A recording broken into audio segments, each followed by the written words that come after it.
Hey guys, welcome. This is how to fix app crash in Android.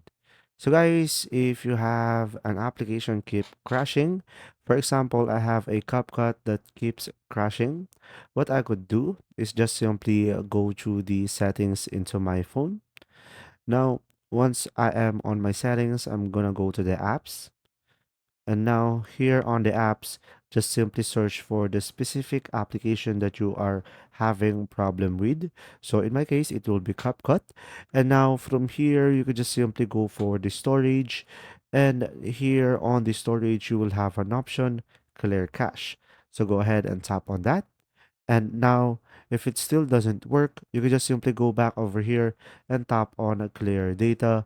And this should reset the app and this should fix the issue.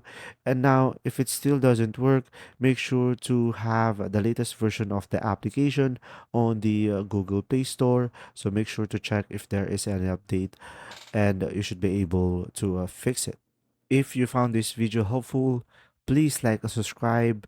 And if you have any questions, just simply go ahead and comment down below, and we will do our best to answer them all. And see you in the next video.